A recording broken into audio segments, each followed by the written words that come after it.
Tēnā koutou katoa. E kuri o i ngaro I kakano I rui mai I Rangiatia. For I am not lost, I am a seed broadcast from the homelands of Rangiatia. Tēnā koutou katoa. I'm Dr. Jessica Hutchings. I'm home because I'm in Ngaitahu, so it's really nice to fly down here. I usually live in Wellington on a small whānau food farm that's turning into an unregulated papakainga with lots of whānau members coming to live there with us. Sometimes I describe myself as a recovering academic. So I spent a few years or a decade at Victoria University teaching in environmental studies and have subsequently been out of the academy for about 15 years. Some of the other things that I do that are connected to this conference is that I am the Director Māori of the Building Better Homes, Towns and Cities National Science Challenge. I also do chair a cross-Māori leadership group across all of the National Science Challenges that o I ka māngai, and I'm a member on the MB Science Board. So I've got a really good view over science research, environmental research, in Aotearoa. But I'm really happy today that I can take all those hats off and talk with my the kaupapa that's really close to my heart, and that's the mahi that I started about 15 years ago through a kaupapa Māori research project with Te Waka Kai Ora, the National Māori Organics Group. And for those of you that have worked with or alongside Māori communities, you'll know that sometimes when you begin this work, you think, oh, funding's only for 3 years, then I'm out, and then I'll go and do something else. Well, actually, if you're really working in a kaupapa way with Māori communities, you kind of don't end up leaving. So we were funded in about 2000, and I want to say 8 or 9, so I've been around in this organisation for a long time. So, Seeding Māori Food Systems through Hua Parakore, and Hua Parakore is a kaupapa Māori way to understand Māori organics, and it's a food sovereignty approach. And really I'm drawing on the work of Te Waka Kai Ora that culminated in an opportunity to share their mahi and their kaupapa through a book that really just holds the collective work of Te Waka Kai Ora and the Hua Parakore system. It's called Te Mahi Mara Hua Parakore, published by Te Wānanga o Raukawa, and it lays out this kaupapa if people are interested in finding out a little bit more. Also too won the National Māori Book Awards in 2016, which is pretty cool. Okay, so Māori food sovereignty. So in the book I talk about it as, you know, ensuring food secure futures for whānau, independent of multinationals and national food systems, and in harmony with te Aotearoa. There's another little kōrero down below, but I think what really is at the heart of Māori food sovereignty is about the ability to return to eat our cultural landscapes, and whatever that means, wherever you come from and whatever rohi or landscapes, waterscapes that you inhabit or your tūpuna inhabited. So the ability for us to return to eat our cultural landscapes really is at the heart of Māori food sovereignty. So I want to talk about the Hua Parakore model, and just to flag with you all this rōpū that I do volunteer work for Te Waka Kai Ora, National Māori Organics Group. No funding, haven't had funding for the last 5 or 6 years. We had a flurry of funding that got this or stood this verification system up through a forced grant back in the days. Actually took 3 years to run a national research project, collected up with the Māori Rongoa Collective, the Māori Healers Collective, and the National Māori Organic Growers. And we had one simple research question: He hanga kaupapa o te Hua Parakore. What are the principles, the Māori values that underpin or could underpin a Māori organic system? So, you know, you run 60, 80 wānanga around the motu with a whole lot of different people, and for those of you who are researchers, so much kōrero, so much data, and you're just wondering how are you even supposed to put a thematic analysis over that? What's our role as younger Māori researchers to be even manipulating this mātauranga and this knowledge? So really grateful to have kaumātua alongside us who could really step us through that process. And of course the kaupapa that underpin a Māori organic standard are from our tikanga. They're from our woven universe, as Marty Marsden wrote about in the, I think the 80s in the book that he wrote. And really, I think this image here by Teresa Reihana from Ngāpuhi and Ngāti Hine really sums up the worldview of Māori Organics and Hua Parakore and Te Waka Kai Ora. Everything's interconnected.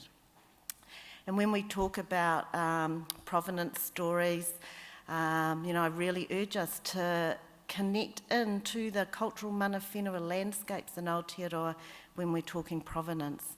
I spoke at the Eat NZ conference up in Auckland Sunday and Monday, which was a really interesting discussion, thinking about provenance and how to story-tell provenance for our country and for our food systems, and what does that actually mean. And again, having to relay in the necessity within a treaty partnership model to ensure that mana whenua stories, place-based, situated knowledges are accounted for within that. So this image here for us is place-based. It is about our woven universe. It does talk about those mutually binding connections between the notion of tangata and whenua. And the other key kaupapa of Hua Parakore is soil, and I think everybody's talked about soil in this panel. And for us, Māori Food Sovereignty, it has to start in the soil, but it's not starting with microbiology, it's starting with our relationship with deity and with Hine Ahuoni. So we come from soil, we return to soil. If we think about food and food sovereignty, for us it's actually about, our practice of coming into the mara or onto the land in a Hua Parakore system is actually a process of honouring, uplifting, to whakamana, to mana ake, lift the mana of Hine Ahuoni. So it's a different relationship, I suppose, with soils that we start at, and we're really interested in growing topsoil, microbiology, composting, and all of those other things. We might just think about it, or we think about it in a different way, because we will bring in the kaupapa or the Māori principle of mauri, of life force and well-being. So in a Māori organic system, we will be thinking about what's the mauri of that compost? How can I enhance the mauri of the soil? So, we've been having this discussion through RMA discourses around waterways, and now we're just transferring that into the soil. So, ngā kaupapa o Hua Parakore, after having a whiteboard with, felt like every kaupapa that we knew of and others that I'd never heard of on the whiteboard, our kaumātua guided us to choose these 6. And these 6 kaupapa, and I'm not going to have time to go through all of these in any detail or give you some deep examples of them, but just to let you know that this Māori Organic Standard sits behind what's about to be changed up actually, but it sits behind, or it cloaks over, the New Zealand Organic Standard. So, for example, with whakapapa, in organic certification and in the New Zealand Organic Standard, they're asking questions about where do your seeds come from, how can you ensure, the whakapapa of any inputs if you're not working in a closed loop system, how can you ensure the whakapapa of any of your inputs is integrity based, doesn't have contaminants. So what this system does is it gives Māori producers the ability to call themselves organic in a domestic market, and also to call themselves Hua Parakore. And of course that whole landscape for organic certification is changing in New Zealand. We're about to have a move to a different type of, a one-size organic standard. So whakapapa for me, I will just say something very quickly about all of these. Whakapapa for me, first and foremost, I am from Ngaitahu, I'm from way down south, and I live on Tiatiawa Rangitane Whenua, that kahanunu have walked through over the centuries in Kaitoki, just north of Upper Hutt. So the first thing for me is about being really clear about my standpoint as manuhere, although we own the farm under colonial Pākehā law, but to be very clear for me that I'm manuhere in someone else's rohe, and so therefore I do not exercise tino rangatiratanga or kaitiakitanga over that rohe. So I just, for us it's a standpoint practice. Wairua, thinking about the health and safety of workers or kaimahi on the farm, we'll skip maramatanga, it's too big a kōrero, but Māori, I gave you an example of composting. You know, it's a kaupapa Māori way to understand the health and the well-being of what's going on in the farm or the soil, inside ourselves when we consume the food. Mana is about ensuring that our practices for all Māori organic gardening and growing food actually uplift the mana of the land and the people and the future generations, and that it's whānau based. And then Te Aoturoa is about the natural environment, so just ensuring that all of our processes are tika, are correct and in line and support the natural environment as we know it. So here's some of our beautiful growers. 2011 this verification system kicked off. And this is Lynn and Kaiwaka from Whaingaroa. They were leasing land off their iwi. They were bringing people onto the land who were doing PD and, you know, really trying to grow skills and community and reconnect whānau and Māori back in with land. Iwi development, don't always love it, because iwi decided that this piece of whenua that they'd been growing organics on for about 15 years would be a much better economic investment for them if they built motels that look right out over Raglan. So this idea of losing topsoil, growing topsoil, and then losing topsoil, it's pretty heartbreaking. Waipatu Marae, these are marae gardens right next to Waipatu Marae, where that white car is, the wharekai is just there. This is called Aunties Garden, Hanui Lawrence.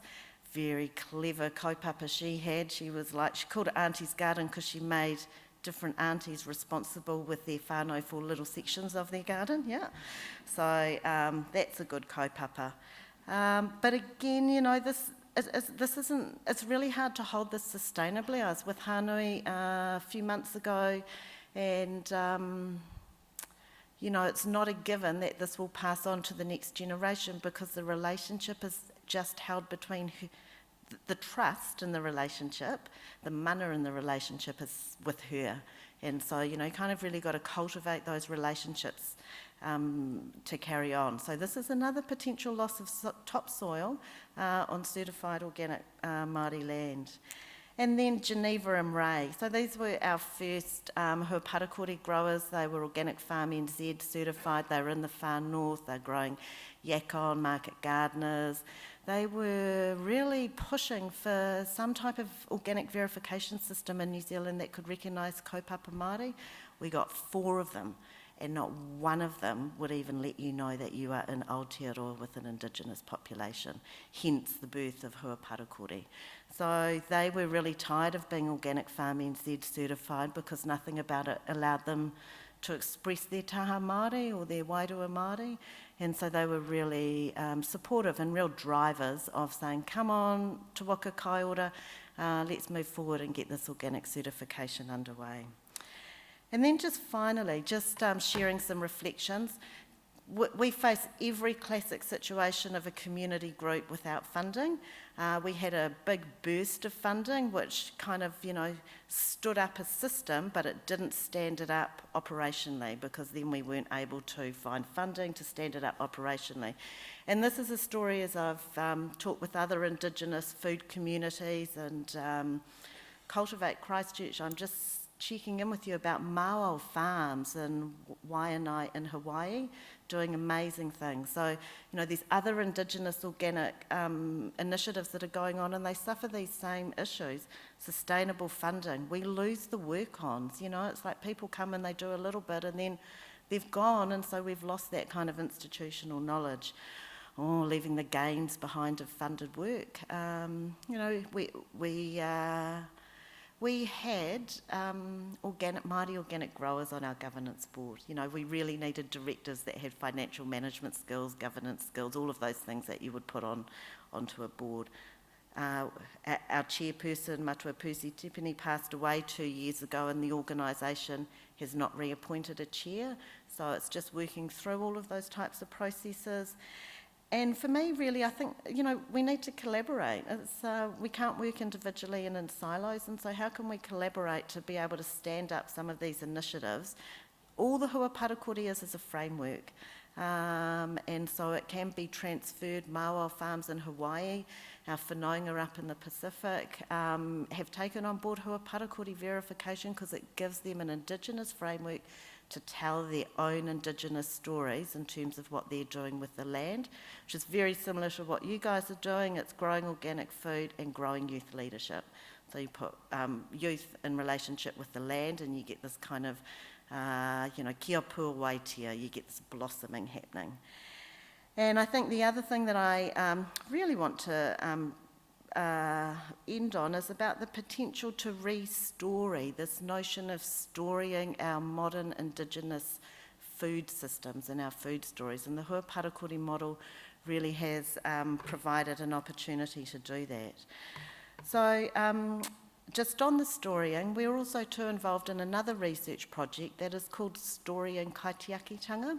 And we have a whole lot of stories on my website under the Storying Kaitiakitanga webpage that profiles Māori producers across a diverse Māori economies framework. So if you're interested in finding out a little bit more, you can have a look at the website. So nō reira, ai, hoi anō koutou, tēnei te mihi atu kia koutou. Thank you very much for the invitation. Tēnā koutou katoa.